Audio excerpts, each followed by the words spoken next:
So, Top Gun Maverick is finally out in 4K Blu-ray, and if you want to know whether or not the literal biggest movie of the year is worth adding to your collection, well, stay tuned. So let's get into it. Hello friends, and welcome back to the Brockopp side, a place to live, talk, and buy movies. And yes, finally, after nearly 6 months of this movie being out, we can finally own majestic hard copies of it. Usually it's a nice cozy 3-month window from theatrical to home. The trouble being, this movie would literally not stop making money. So for a movie like this, I felt like talking about the Blu-ray was definitely a two-man job, so that's why I brought on this guy. How's it going, Sean Chandler of Sean Chandler Talks About? I'm doing good. I can watch Top Gun Maverick at home, so that's a good day. Which edition of the physical copy did you get your Sean Chandler mitts on? The one that I have my hand on appears to be the same one that you have your hand on. And it's a borrowed copy because I went to Best Buy and I went to Target and nobody had it anywhere. And a fan of mine actually said they were going to send me a copy, so I actually only have one that I borrowed from my neighbor. I figured if there was ever a movie for us to kind of talk about, you know, together like this, it had to be Top Gun Maverick. Because, well, some of you might know that Sean and I actually got to see the movie together back in May. I was just heading out to Las Vegas to go to kind of a YouTube training conference deal, and you were attending as well. So we basically spent 2 days straight just hanging out, learning about YouTube, and cracking all sorts of jokes behind the scenes, learning which one of these big influencer people are insane. And because I was going to be in Las Vegas when the movie came out, I was like, that's a perfect opportunity to just do kind of like a fan meetup. And the showing was like an hour after the conference ended. We both have to jet out early to try and get to the theater, drive all the way across Vegas. I get my seat number. I go right to my seat, sit down at my seat after leaving the conference, and I'm sitting right down next to you. And no joke. He turns to me and goes, seriously, dude, I'm not stalking you. I'm not following you. Yeah, totally. It's a crazy coincidence how that just kind of happened like that. Yeah. Coincidence. Yes. Why do I get the feeling you don't believe me? At this point, I'm pretty sure we've all sung this movie's praises to death, but just what are your, like, brief thoughts on Top Gun Maverick itself? Because I think a lot of us are on the same page where it's, you know, arguably one of, if not the best example of how to do a legacy sequel properly, thrilling action sequences. But what are your 2 cents? I loved it. I'm totally on that page. I would be shocked if it's not my #1 movie for the year. Like there's so many of these legacy sequels that just feel like cheap cash grabs, and then there's ones where you can tell they spent so much time trying to do it right. Trying to like have a story to tell and do something interesting and new with it. It's an addictive watch because the craft is just, it's so well executed. Not to mention, you know, the incredible IMAX sequences which were shot literally while flying those jets. It's just a marvel in every sense of the word. All of it oozes the passion for the project to get it right. So I saw it 4 times in less than a week. And I would have gone to go see it a 5th time the next day as well. It's just so rewatchable, such a feel-good movie. So what you're saying is, you're the reason it grossed nearly $2 billion worldwide. Mm-hmm. Going into the picture quality itself, just like the movie was made for the big screen, I think it's definitely the perfect movie to experience in 4K. The detail is absolutely stunning, bringing the great and creative cinematography to life. It shines the best during the IMAX sequences, which were, again, shot in the cockpit of these F-22s. And on the subject of IMAX, yes, the aspect ratio does change, so you do get the full experience there. No, so I just got a hold of it earlier today and watched through the special features and just a couple sequences,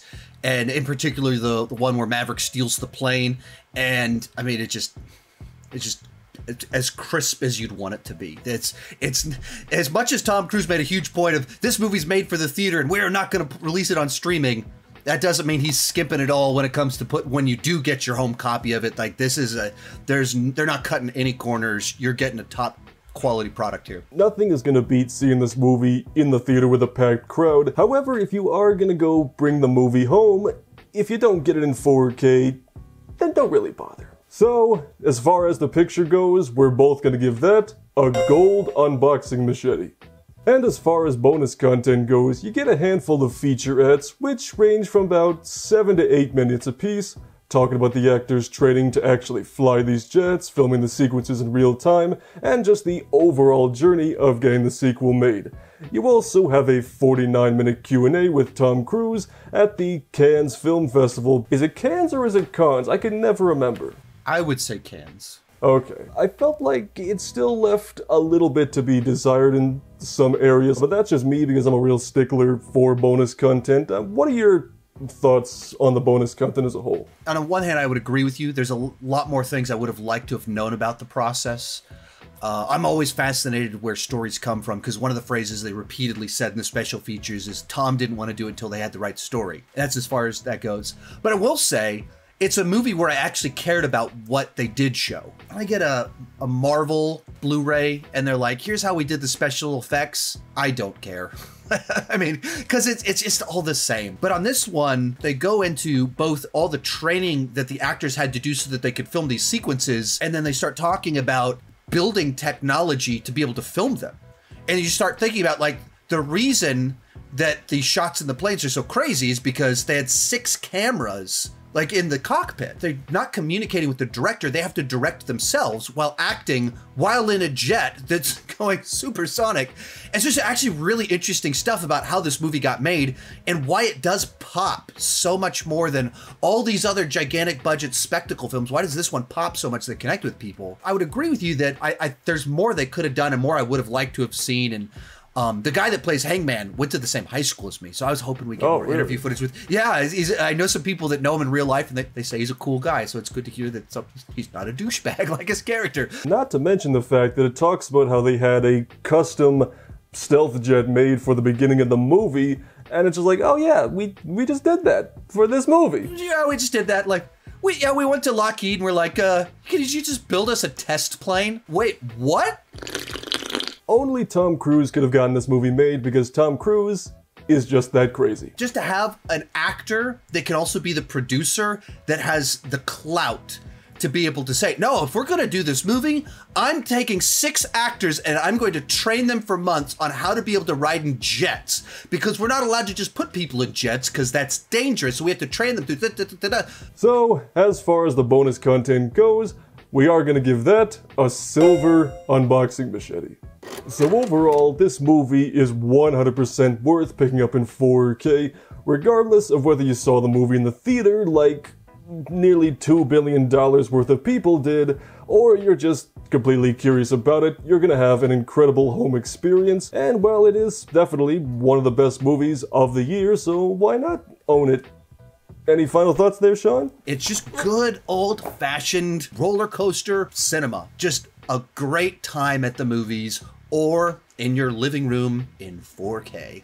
Again, I want to thank you, Sean, for joining me for this collab. It's definitely nice to get to talk to somebody else about these for once and just staring into the abyss for 20 minutes. It's always fun to, and that's why we get to start doing this stuff, because we love to talk about movies way too much. So whenever there's a person to bounce ideas off of it, it's even better. And of course, I'm going to give away my digital code for this movie, so if you want to potentially win this super Top Gunny code, then comment down below what your favorite character from the movie was, whether it be Maverick, Cyclone, Rooster. If you say Bob, it's not going to help your chances, but I'll respect you for it. Whoever it is, comment down below, and in about 24 hours or so, I'll pick a winner.